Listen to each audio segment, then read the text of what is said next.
sour. Join us, come and waste an hour or two. We've got magic to do just for you. Welcome to Studio Tenn Talks.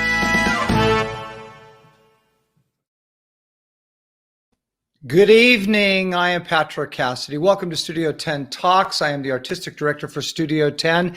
And tonight we are not in the Franklin Theater as usual, so you can't hear that massive crowd that we have usually applauding. We are back at my producer's house, Mr. William Geist. So we have better ring lighting. We have green screen. No, we have no green screen. But we have some trinkets. We have over there, a Tony Award. We have a caricature of my father, Mr. Jack Cassidy from Sardi's. We've got our Studio Tenn sign. We've got playbills. We've even got a Phantom mask. But we're here in the house, and we actually like it here because it's really comfortable.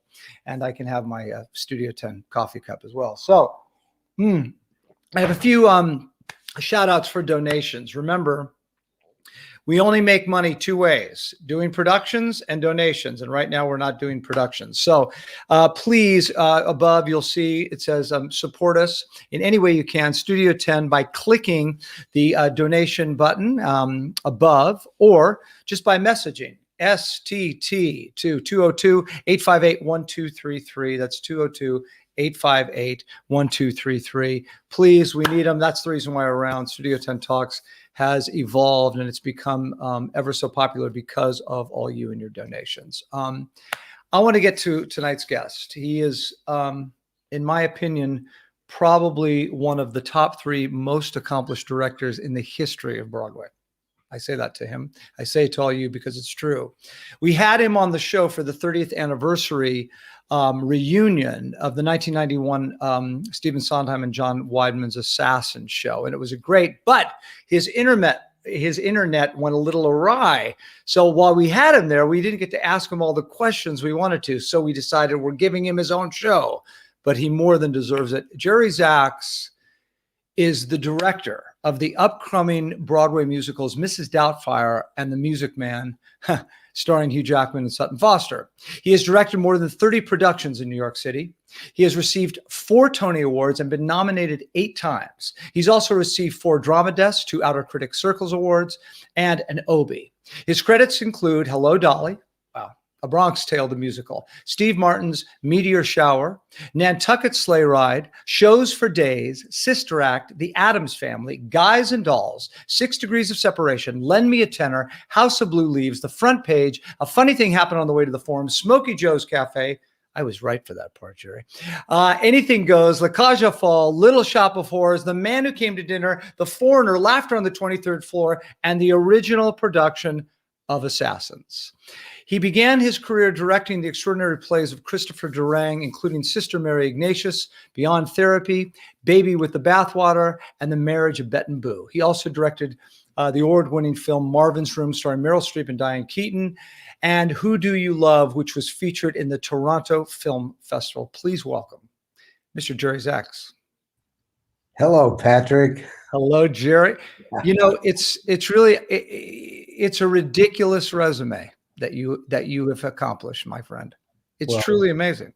Thank you. You made it sound so exciting. I was wondering, who is that guy? Yeah. Well, I tried to drop my voice because if I get into the tenor range, it's far less. It's just far less. How are you doing? How are you faring? I start with all that. How have you been during the pandemic? Surviving, bobbing and weaving and trying to stay busy. I've been lucky. I didn't get sick and have been now vaccinated.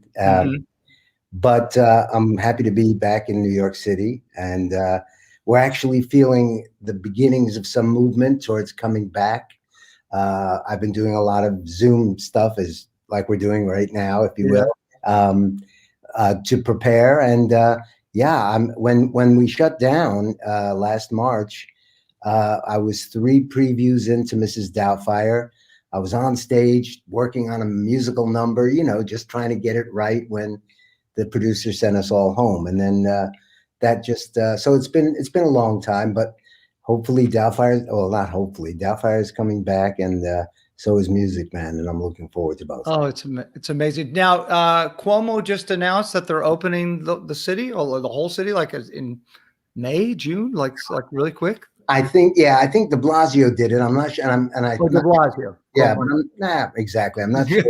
I'm not sure who said what, but it remains to be seen when it's going to be when people are going to feel confident enough to go back into a theater, and when we'll get official permission. No one seems to know when that's going to happen. Right. So I want to, it's like I think I mentioned to you, about getting to know people when you get to do this sort of detective work, and it's so wonderful. And I was looking about you and stuff. You got I take it that you grew up in New York or in Manhattan. I grew up just outside in Paterson, New Jersey. I was going to say you can take the East Coast person out of the East Coast, but you can't take the East Coast out of that person. No. And I was thinking, and you went to Dartmouth, right? That's right. Yeah. What was that? What was that like? Well, it was the first time I ever spent a night away from home, and I was 16 and change when I went there, and it was the most beautiful place I'd ever seen in my life. And it changed my life, my 4 years at Dartmouth, because it was there that I saw a musical. I had gone in pre-med because I didn't know what else to say, and my parents had always sort of thought. My next question was going to be, what did your mother and father want you to do? Well, as far as they were, concerned, they wanted me to be a professional. You know what I mean? A professional. Yes. Means a doctor, a lawyer, or an engineer. Of course, I know. So, of course, I saw a show up there in 1965, wonderful town, Winter Carnival. I had a blind date, and I was blown away for the rest of my life. And that's what happened at Dartmouth. I just dropped pre-med plans. There was no drama major at the time, but I acted in as many plays as I could.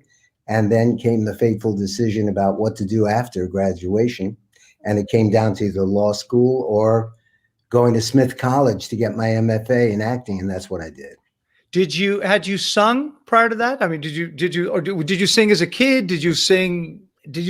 Patrick, I would hide down in my basement and I would play white label 45s of Sam Cooke, Marvin Gaye, the Everly Brothers. I did that too. Yeah. Well, and Sure. yes, and I would sing to myself in the mirror, and I loved it, but it was my big secret. And I told no one about it, because if my parents had known, they would have ridiculed me. They just, to them, it was not something a nice Jewish boy should do. That was right. Well, by the way, I grew up with all those people in the family and stuff, and I told my kids the same thing. And my older son did it right. He got a mechanical engineering degree, but he's moving here as a musician and as a singer. So I say to him, I said, you're just a musician who moonlights as a mechanical engineer. Right. But he has the degree in place. That's great. So, okay. So you started off your career as an actor. I think we have a picture of you on, let me see. Oh, there he is. There he is. Oh my God. This was MASH, right? You did an episode of MASH? You're too much, man. Yes. I was I was in Los Angeles doing the first national tour of Greece. And I didn't have an agent. I didn't have any representation, but I had a lot of nerve. And so one day I picked up the phone and called the guy who was the producer of MASH, co-producer or associate, Burt Metcalf. He was a great guy. And I said to him, because when you're young, you do things like that, there's no fear. So I said, I'm an actor in town, and I'm at the Schubert doing Grease, and could I come in and audition for you? And long story short, he couldn't have been nicer. I came in, read a few lines, and I got a guest part in a MASH episode. Oh my God. How many other television bits did you do? Other sort of guest spots on television? Yeah. What else? Temperatures Rising was a show with Cleavon Little and Paul Lynde, I think. Sure. And but that not too many. I was in a soap opera. I did The Edge of Night. I played a bad guy. Did you get to take your shirt off, Jerry? Did you get no? Stop that! No, nobody wants to see that, Patrick. I don't know that guy in that uniform. I think you look pretty attractive there, my friend. Well, back in the day, one got into shape because that's what you had to do. And then now okay. So I know that you did Grease, but you did the Broadway production, right? Too, as well. That's right. I did 10 months on the road. And then the fellow who created the part, Timmy Myers, left the show and they asked me to come in off the road. And that was my first Broadway show. Oh, I'm going to get verklempt, Patrick. First time I stepped on a Broadway stage, and anyone who's wanted to be in the theater knows, would be lucky to do that. And so they called me in and I did it on Broadway for 10 months as well. Grease Lightning. Yeah, baby. I saw that show. I saw it. I think I saw it. It was either in previews or just after the opening. It was one of the first shows I saw that my parents weren't in. And but Barry was in it. I ended up working with Barry Bostwick years later. I played Frederick to his Pirate King in the national production. And he was just, oh my God. I mean, extraordinary, and became good friends with Adrienne Barbeau. And so I knew a lot of people in that show, but I was blown away by that production. I was blown away. It was great. It was great. I remember after I got the job, it was the biggest job I'd ever auditioned for and gotten, the national tour. I went to see the Broadway production. I stood in the back because the stage manager walked me in, and Barry Bostwick entered from down left, and he just curled around the proscenium. And I swear to God, the guy was the sexiest. I mean, 100%. Right? 100%. But yeah, 100%. Grease was Grease was a great time in my life. Did you? And also, by the way, have you ever directed Grease? Never. No.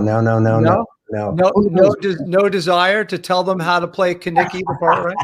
I did a lot of that when I was on stage, Patrick. I was really. Yeah.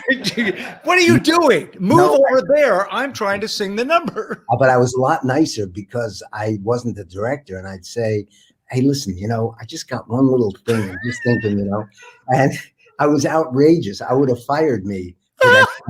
I'm just telling you. And in fact, they gave me a nickname. The rest of the guys in the show called me Uda, as in Uda Hagen, the acting teacher. He's the teacher. Uda.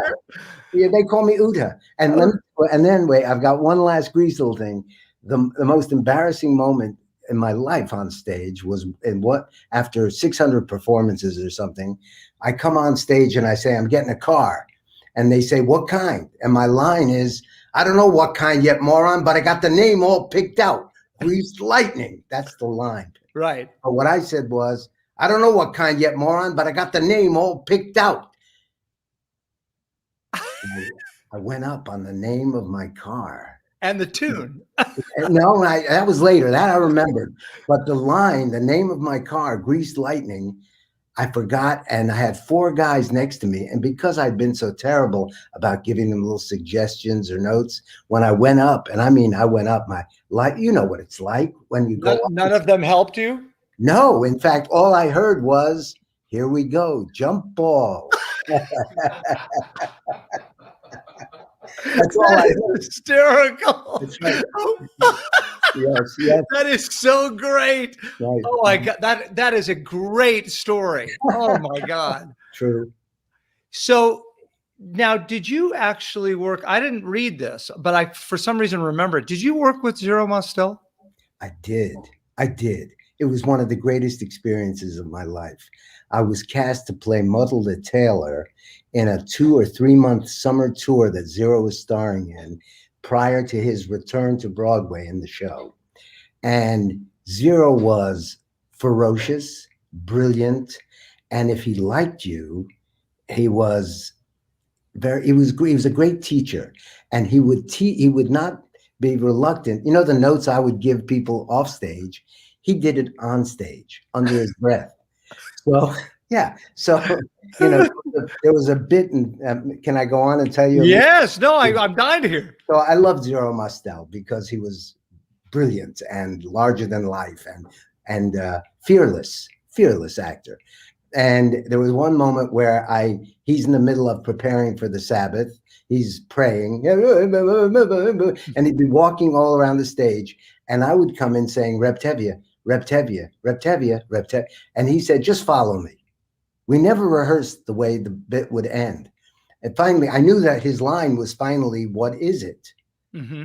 And so I entered, and he's praying, and I'm following him around, going Reptevia, Reptevia, Reptevia, Reptevia. And suddenly, from out of nowhere, he whirled on me and yelled, "What is it?" And scared the shit out of me. And I recoiled. It got a huge laugh, 3,000 people, whatever, laughing. And I inhaled to talk and say my line. And under his breath, he said, "Don't move, don't move, don't move." And that's how I learned to hold for a laugh. For a laugh. You hold for, you don't move. You don't take away the audience's permission. He was teaching you comedy while the show was going on. That's exactly right. And he was never wrong. Yeah. Well, that's what I mean. I had heard, Jerry, that you had worked with him, and now it also, maybe you told me, but I thought to myself, I mean, there's very few masters, well, especially of comedy, but there's very few masters that you get to work with, that you get to be experienced.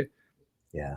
Well, we passed the ball, and he was great because unlike some stars who are very covetous of their, attention or applause or laughs, he loved to share. He did, when he respected you. And there was a moment in Fiddler when I told him that it was me. I wanted to marry his daughter. And he has this long monologue. "Who do you think you are? The matchmaker and the bride?" A big long speech. And he grabbed me, threw me down on a bench, and pretended to sit on me while he was doing that whole monologue, right? And he finished it, and he walks away, and I stand up, and my next line is whatever it was. I said something. And that's the way it played for about 2 weeks. And one day, after he finished his speech, to huge laughter, and walked away from me, I got up, and instead of speaking, I just staggered a little bit to the left, and I staggered a little bit to the right, and then I staggered, and then finally I shook my leg, cleared my head, and spoke, and it got a huge laugh. Now, for 2 weeks, Zero didn't even look to see what I was doing. Finally, one matinee, I saw him looking at me, and I thought, uh-oh. At intermission, I heard over the loudspeaker, "Jerry, would you go to Z's dressing room, please?" And I walked into his dressing room, and there he was, this enormous man sitting there. We talked to each other through the mirror. He was looking in the mirror, and he said, "Gershon," because it's my Yiddish name, Gershon. He said, "Gershon," he said, "that thing you're doing," because I was scared he wanted to cut it. He said, "It's very good. It's very good." He said, "But when you shake your foot at the end, you don't need it. It's cheap," he said. "And believe me, Gershon, I know from cheap." Of course he I know. I know from cheap, he said. Anyway, yeah. Oh, brilliant. Yeah. What do you enjoy more, directing a play or a musical? Oh man, that's a tough one. I love them both. Music does for the soul what words can't do, and so I love being surrounded by great music or having great music help tell the story. The process is no different, Patrick. I mean, you're telling a story. With a musical, you've got more ammunition to tell the story. So I enjoy them both. The logistics of doing a musical are just a little more complicated, usually more people to manage, and you've got to figure out a deft way to get into the music and a deft way to get out, and but I get the same joy, man, out of doing it. Yeah, there's nothing like getting an audience excited and also presiding over actors doing their best work. I love that. I love it. You and I worked on Assassins, and that was quite a few years ago, and I loved it. And I always felt I wish I could have helped you more. Because I was stymied by the character that you played, the balladeer. The other I was stymied too. Well, no, we couldn't define what he was doing. I know he was narrating, etc., but I just never felt I just felt there was more to explore. And much credit to the following production, Joe Mantello's, who is a wonderful talent. They had the balladeer turned into Lee Harvey Oswald. Yeah. I thought, damn, I wish I'd thought of that. Yeah. I want to show our audience, Jerry, just one of the shows. A couple clips. I have a couple clips of your work just because it's so astounding. Tell me about Sister Act. Did you enjoy it? I loved it. I mean, Alan Menken's score, and Douglas Carter Bean came in to rewrite it, and it was fantastic. It was funny. I got to work with Patina Miller and Vicki Clark, and it was a joyous experience. It made the audience happy. It sure play with that. No. And that's props to Alan Menken and Glenn Slater, who wrote it, to Patina Miller, who played the lead, and to Anthony Van Last, who did the choreography. That was, talk about an experience. I mean, the audience was raise the roof. Right. So yeah, thanks. I love I want to show another one too. Tell me about Bronx Tale. Well, I love, again, I've been lucky because I do things I love usually. I've been lucky that way, and I fell in love with Bronx Tale when Chaz Palminteri, before it was a musical, it was a one-man play. That's right. Then it was a movie, which he starred in as well with Robert De Niro. I almost said Bob because that's the way I am. We're friends. Bob. It's like Steven Sonnet. We call him Steve. Right? I know. Right? Yeah, no. So I did the one-man show with Chaz. We got to know and trust each other a lot. It was fantastic. And then when the musical came around, I came in to work on it with Bob, with Robert De Niro, and we co-directed it. And again, it was Alan Menken music, Glenn Slater lyrics, and Chaz's beautiful story, which lent itself to musicalization. So I love working on it. We did it out of town, and then we did it on Broadway. Well, take a look at this. I play poker with a lot of the actors. I'll tell you that in a minute. You're my lucky charm. Roll 'em. Use that lucky, amazing arm. Roll 'em. Go for broke, kid. Let's bet the farm. Roll 'em down the aisle. Making Sonny smile, looking good. Hey, you ain't the crew on the stoop, on the stoop. Still whatever you on the stoop, on the stoop. Still I love her on the stoop, on the stoop. Still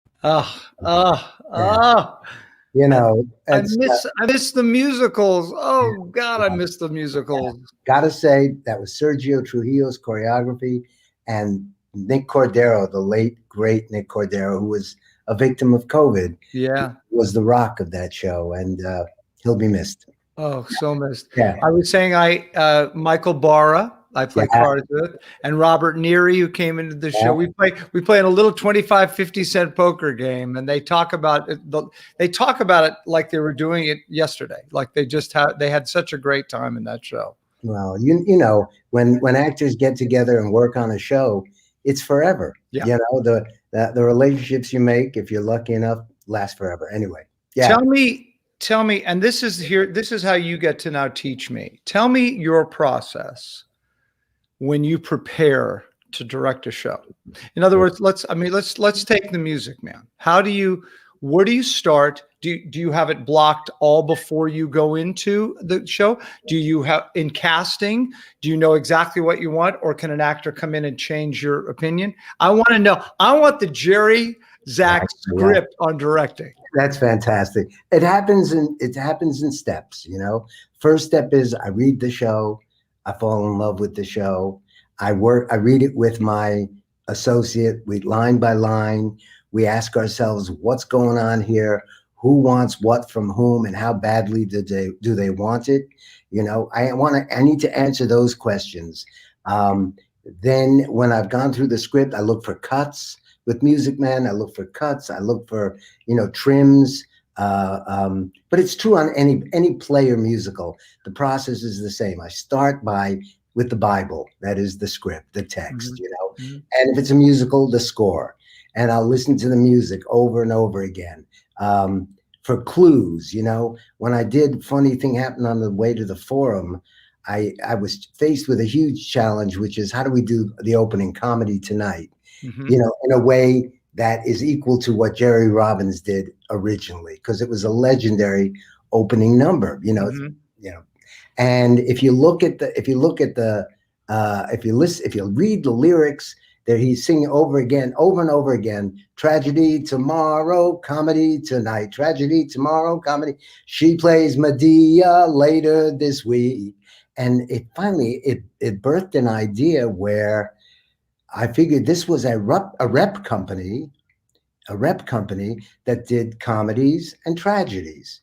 And tonight, everyone else in the company thinks it's they're putting on the tragedy, except Pseudolus, the lead. So when he sang Comedy Tonight and the curtain went up, we were in a full-blown Medea with wailing and breastfeeding, and the curtain came down, and just for 30 seconds.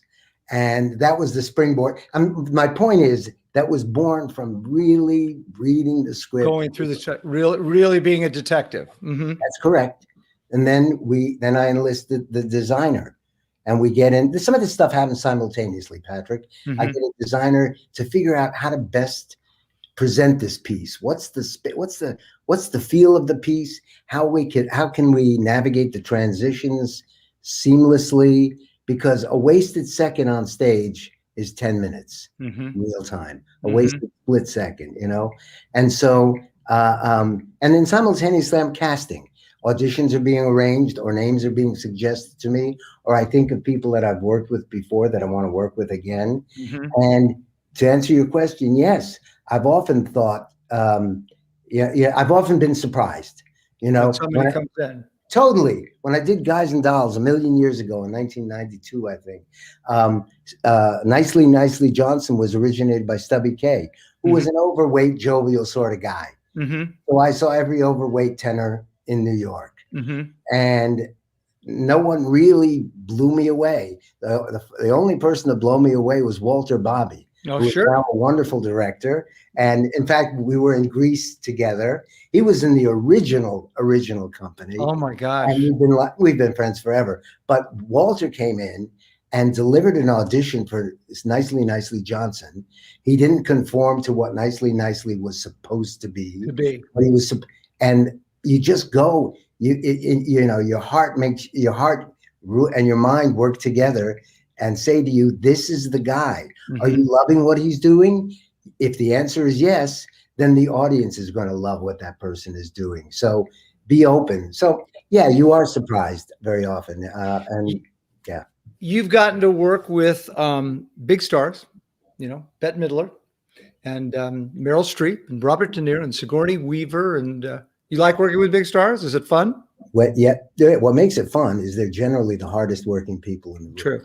There's a reason they got there. That's right. And it wasn't just someone going, here, be a star. Bette Midler and Nathan Lane are the hardest working people ever. Hugh Jackman is also unbelievably hardworking. He's preparing his dance chops even now, just quietly working out, getting into shape, because it's an athletic event. Eight shows a week as you're an Olympic athlete. Right. And the others that you mentioned, I adored working with. Meryl Streep, has got the gift of credibility. She means everything she says, and she can say it multiple different ways. So you've got this, you got this wonderful instrument. And you only hope as a director you don't get in their way. You don't. And I've found that generally speaking, when I work with people who are really established, I try to make a point of making sure that my first note to them is a really good one. Yeah. Because he's great. I love him. Well, you need that. You want that trust. Sure. The person that you're directing, you want that person to trust you. And, one of the ways to begin that process is by coming up with a good idea and making those people. And I don't care if you're a star or a newcomer, you're going to feel vulnerable in the rehearsal room. Mm-hmm. So therefore, I make a point of making sure They feel safe. And that's right. And making sure no one gets embarrassed. That's I know you directed Miss Bet in Dolly, but guess what? I also know that you acted with Miss Bet. And we have a clip to show you, Jerry, of you acting with Shelley Long and Bette Midler. Take a look. Shameless. Go ahead. Now listen. This time let me handle this. Your simplest exchanges with people become pornographic. That is a fucking lie. Need I say more? Excuse me, sir. Yeah, I know the guy. Have you seen him? Was he here today? Yeah, maybe. Maybe not. When do you think you might arrive at a decision? Over a drink? Mm-hmm. Wouldn't you feel better, as a person, just unselfishly helping somebody find out something she really needs to know? No. How about dinner? How about a... What did you say? Right here. Right now. Both of us. Kind of, taking turns. He was in here this afternoon. This afternoon? You sure it was this afternoon? Yeah, right in my lunch break, 1 o'clock. He bought 10 pouches of Coltons. What else? Nothing. He was kind of in a hurry. He used the phone and then he ran right out of here. You used the phone one. Is that it? That's all she wrote, baby. Here or in the back? I think I can take care of it from here. You are a sly fox. Oh. I would have told that guy talk a little faster, would you? For God's sake. Stop. Anyway. How about in the back, baby? Yeah, right. Good, Jerry. I told you I was going to have fun with you as an actor. Can you see me blushing? Seriously, Patrick. Oh my It's God. brilliant. What was I had great? heard that you'd always thought of yourself as a leading man in a character body. And I always thought of myself as a character man in a leading man's body. Of course. You know, and we're all deluded, man. It's just great. It's just going in different directions. Yeah, no, that was a very funny clip. Did you now tell me about? Well, you know what we could do is we could do the Music Man together. You could play Hill, and I could play Marcellus. There you go. But people would pay money to see Yeah, that. there you go. No. Tell me where Music Man is at now with everything in the pandemic and all that. Sure. Well, we're still scheduled to begin rehearsals late in October, you know, and to start previewing before the end of the year. And I think we have an opening date of February, somewhere in February. And this is all subject to, us being able to function Right. in the new COVID environment. So it remains to be seen. But yeah, I'm working on it. The set is designed by the brilliant Santo Laquasto. It's fantastic. He's also going to do the costumes. And we've got a lot of our cast in place, but there's still a lot of time, and kids that I may have cast a year and a half to 2 years ago may not be kids anymore. So there's that to deal with. But no, we're pointed in the right direction, and I can't wait. Well, it's funny you should say that. Well, do you know about my personal history with the Music Man? I think I told you some. I was conceived during the making of the film, right? Yes. And I even kicked Robert Preston on the footbridge scene during Tilda Was You, my mother. And then I met Preston years later. And now here's something you might not know.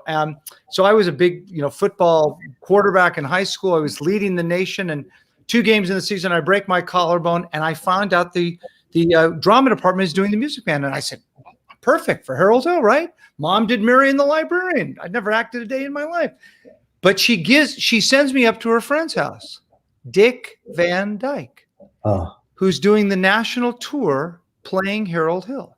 And Dick Van Dyke teaches me, you got trouble, my friend. Oh, get it. Swear to God. And he says, Patrick, you're going to be great. Go into the audition, get a hat, get a cane, go in and sing your heart out. And I did, and I got the part of salesman number 5. Oh, but that's how it starts, you know. But I got bit. I was bit. I said, I'm doing this and I learned, or a doggone thing. He's just a bang beat bell ring. And I remember that to the day I die. Yes. And it changed, Jerry, the complete trajectory of my career. Literally, I went, this is what I want to do forever. Yeah. So one of the perks, Jerry, about having your own talk show is that you can hold guests captive, and you being a 4-time Tony award-winning director, I thought, here's a perfect opportunity, because I think Hugh Jackman needs an understudy, a cover or a standby, or maybe even a future replacement. And I was thinking, because I'm holding you captive, you're not going to disappear in front of millions of viewers.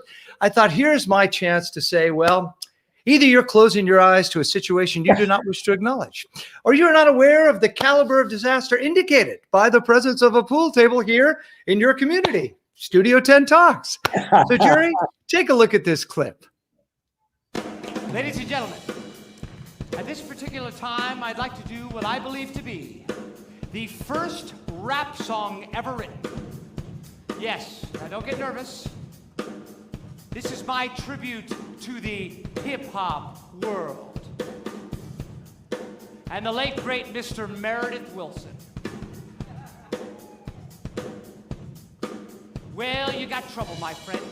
Right here, I say trouble right here in River City. Why, sure, I'm a billiard player, certainly mighty proud to say, I'm always mighty proud to say it. I consider that the hours I spend with a cue in my hand are golden. Help you cultivate horse sense and a cool head and a keen eye. Did you ever take and try and give an ironclad lead to yourself from a 3-rail billiard shot? No, I know all you folks are the right kind of parents. I'm gonna be perfectly frank. Would you like to know what kind of conversation goes on while they're loafing around that hall? They'll be trying that Vivo, trying that Cubit, trying that tailor-made like cigarette fiends, and bragging all about how they're gonna cover up a telltale breath with sense. And one fine night, they leave the pool hall headed for the dance at the Armory, libertine men and scarlet women, and ragtime, shameless music that'll drag your son, your daughter, with the arms of a jungle, animal instinct, mass hysteria. Friends, the idle brain is the devil's playground. Trouble, oh, we got trouble. We're in terrible, terrible trouble. That game with the 15 numbered balls is the devil's tool. Oh, yes, we got trouble, trouble, trouble. Oh, yes, we got trouble. Here we got big, big trouble with a T. Gotta rhyme it with P. And that stands for pool.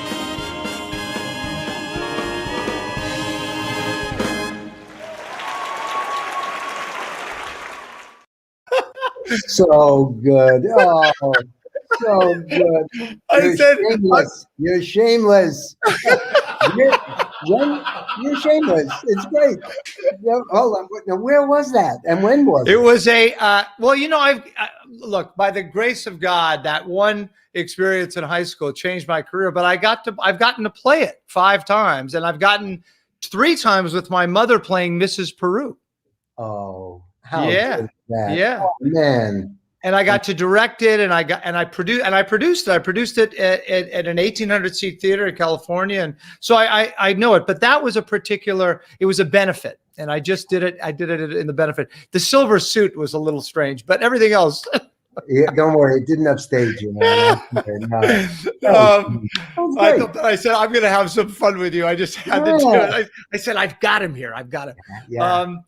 Let's talk about Assassins for a second, because as we know, we got to do the thing, and that show, it was so funny, Jerry, when I talked to everybody, and I talked to everybody beforehand, including you, and the recollection of that show for everybody and the experience, I thought I was the only one who had that, which was, it was the best theatrical experience of my career. Getting to work with you and getting to work with Steve and John and all of the creative people. I mean, every single person down the line. And then that cast, which is, there's no cast that I'll ever get to work with again, as an ensemble of actors who I got to learn from, and talk to every day, and then getting to do the album and singing with Victor. I mean, just so many things about it were so incredible. What was it like for you? It was tough.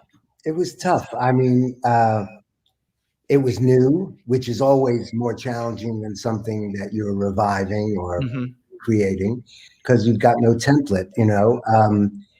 It was funny, and up to that point I had primarily done comedy and still do. I love comedy. I love hearing the sound of people laughing, you know, and even though this was very funny and had scenes that made me laugh out loud and songs, I mean, it's Stephen Sondheim, for goodness sake, you know.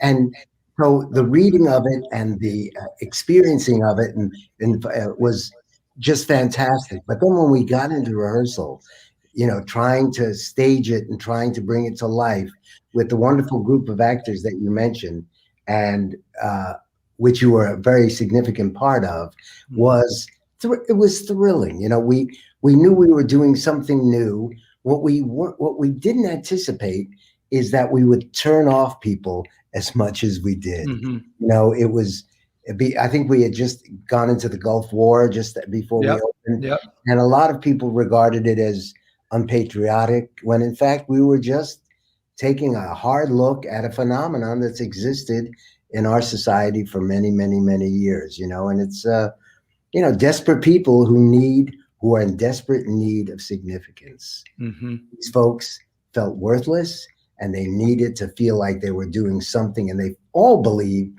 they were saving the country. And so, you know, talk about life and death stakes, which I love making sure actors are functioning at. You know, you got to believe it's life and death. Well, so it was true of the group in Assassins, but it was tough because, as Debbie Monk said in one of our Assassins anniversary get-togethers, of which there have been a couple, you know, people walked out. People were walking out, and I'm telling you, that's just, you know, I want to run after them and say, wait a minute, wait, where are you going? Wait a minute, come. Which of course, even I didn't do, but, you know, was tempted. But yeah, it was but immensely satisfying in the end, because I thought that the work that Steve and John did in writing and rewriting, and that the company did, talk about bonds being formed in amongst that company, was very strong. But you know, it was hard to get past, and it's been the show's history. I'm pretty sure it's difficult to get long runs. I'm out of it because people ultimately just get a little discouraged when they hear what it's about, you know. And yet that's interesting. I mean, I spoke about this with them, and to me, and for me, the significance of the show is much greater now. Yeah. In terms of what it's, I mean, also in lieu of January 6th. And I mean, there's so many things about the show that are so much more relevant to me. And I know I'm not the only one who feels that, you know, and I agreed with something John said about, like, people were afraid in the 91 production. They'd sit in there, and that's why I think people turned away. I don't know if the fear is there with people. People have become numb, or they've just evolved. I don't know if the fear is there, but the realization of what that show is about, to me, is more relevant right now. I agree. And that's why I'm looking forward to seeing John Doyle is doing a new production with the Classic Stage. I can't wait to see what he does with it, you know. So I think you're 100% correct. I think that, you know, we're in a different climate, and people are, and January 6th is very relevant, because it's not hard to imagine any one of those folks who are beating up on Capitol Police capable of doing something like the people in the show did to save their country. That's right. So anyway. So we play a couple games on this show. Here we go. And the first game is called Remember the Lyric. Now,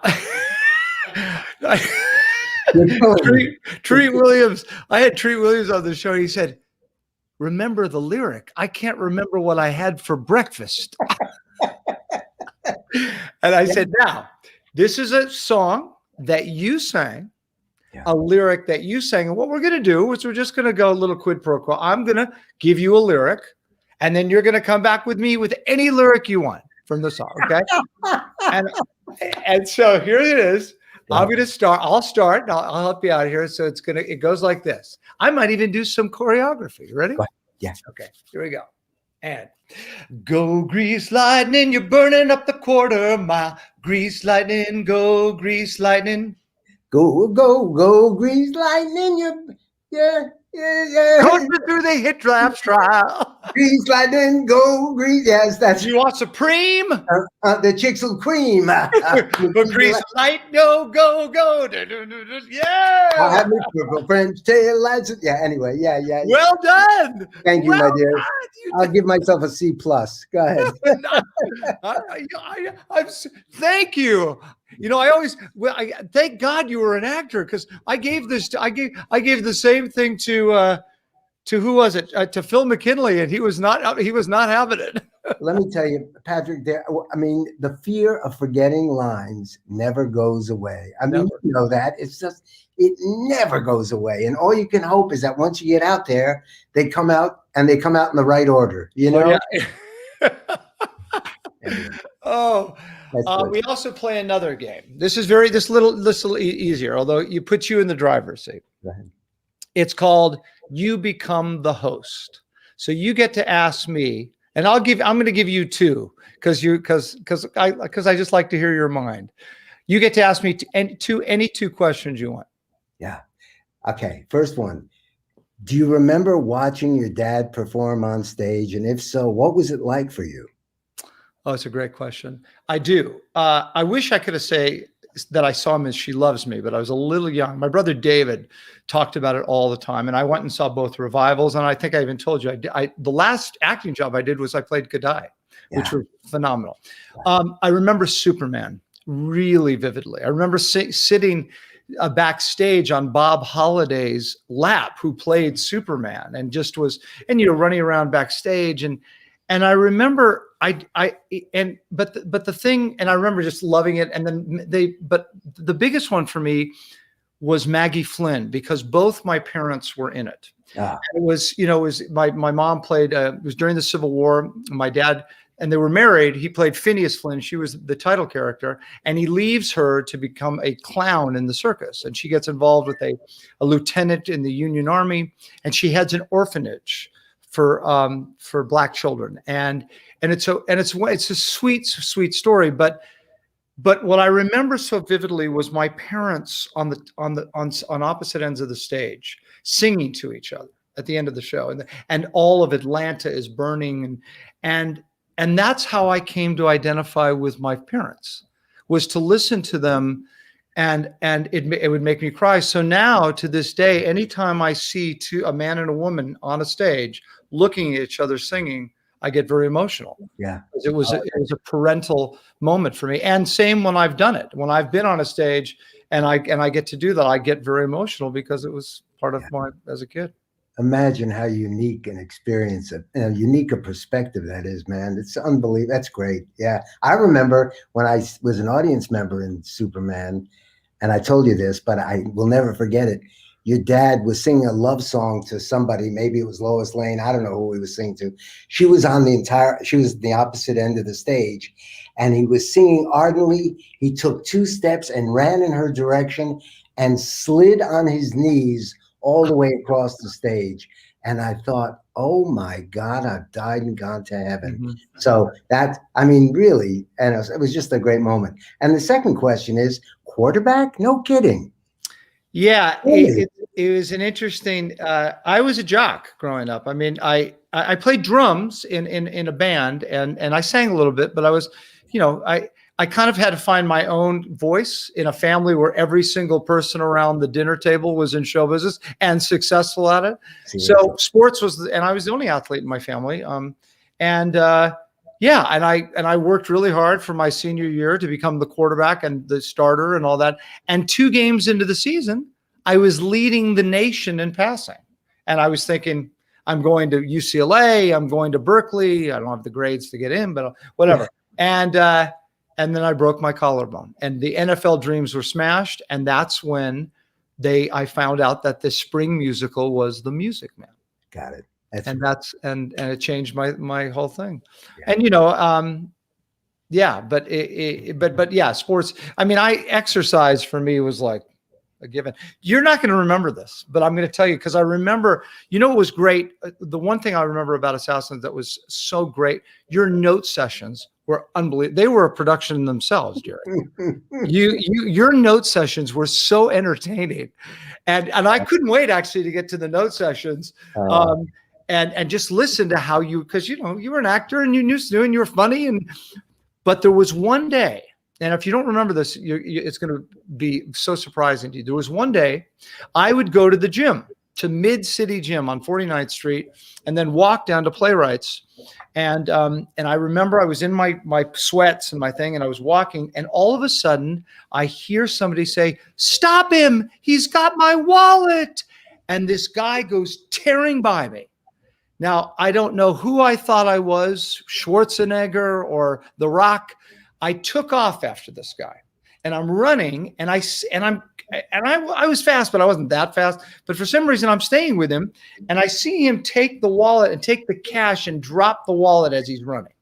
And I catch him at about between like 10th and 11th Avenue, and I jump on him, and I'm boom, boom, boom, and I'm hitting him. And he says, "I don't have the money." I said, "Yeah." I said, "No." He says, "I don't have the wallet." He said, "Yeah, but you have the cash, right?" And I have this group around, and people are like applauding, right? And I'm like this vigilante that's happened. Anyway, I came to the note session, or your note session, and I said, and I told this story to everybody, and they said, "Pass, just sing." Oh God. Oh God. I'm sorry. I want to show you something that I think you like. So I did a little night music twice. I played Frederick twice. Mm-hmm. And for my first one, it was great. It was with Emily Skinner and Karen Ziemba and wonderful cast.